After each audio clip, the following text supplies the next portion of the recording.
Айлы күн. Бүгін сіздерге омлеттен рулет жасап көрсетіп отырмын.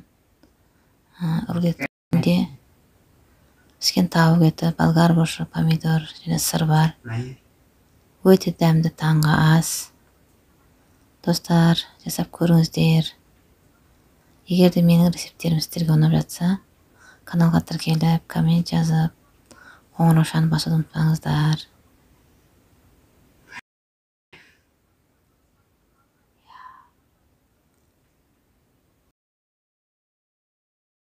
Омлет жасау үшін помидорымды осылай турап, майда кубик турап алам.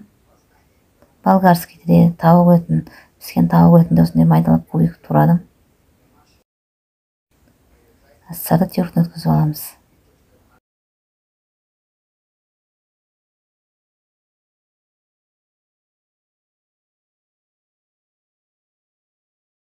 Бітеу жасаңыздар да болады. Помидорды көп кесіп, бірақ мен майдалап болгарскийді кубик тураған соң помидорды кубик турап жатырмын. Болгарскийді турап алдым.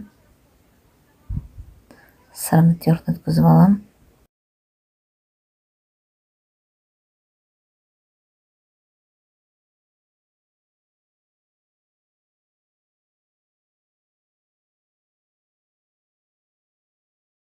Енді омлеттің өзін дайындаймыз, тестасын.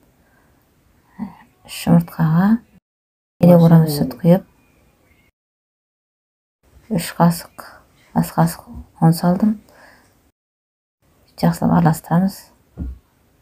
Шым тұз салам.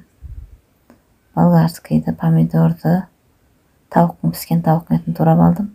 Сырым енді бәрі дайын. Енді омлетімізді қызған табаға 1 қасық май құйып пісіре берсек болады. Менде шамалы май көптеу болып кеткен сияқты, өйткені омлеттің тестасы оңынан жылжып жатыр.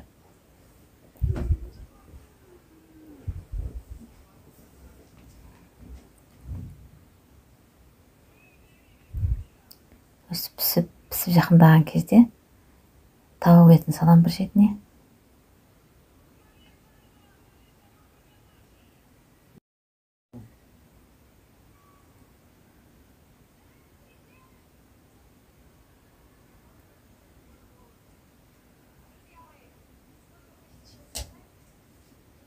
Тауықтың етін салып, одан кейін бір шетін жауып қайырамыз омлеттің. Енді сөйтіп, қалған жартысына жаңадан 1 қасық тағы да омлет құямыз. Сөйтіп бір жүрмен өтіп жалғастырып отырып, пісіріп, піскен шетіне қалған болгарскийімізді, помидорымызды саламыз. Қазір помидор салып жатырмын. Бетіне сыр салдым. Енді шамалы піскеннен кейін бұны да бір ораймыз. Ішке қарай осылай.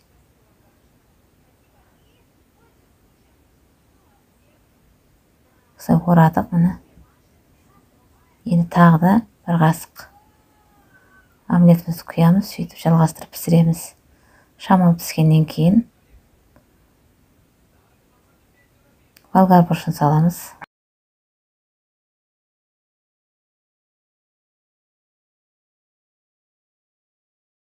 Үстіне сырымызды саламыз.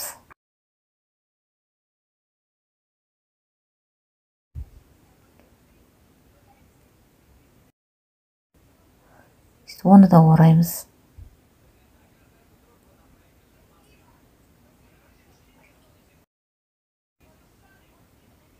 Орап болғаннан кейін тағы да қалған омлет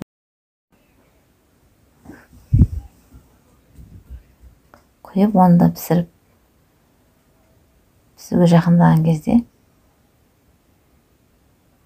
омлетіміз соңғы рет орап рулет қыламыз. Осылай.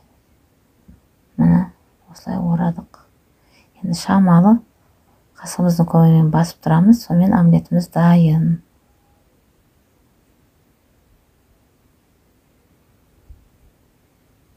Омлетіміз тәрлікеге сап алдық, міне. Есіреген керемет. Таңғы асқа өте жеңіл дайындалатын, әрі тойымды. Арасына кесіп көрсетемін, міне кестім. Достар, жасап көріңіздер. Өте дәмді, оңай рецепт.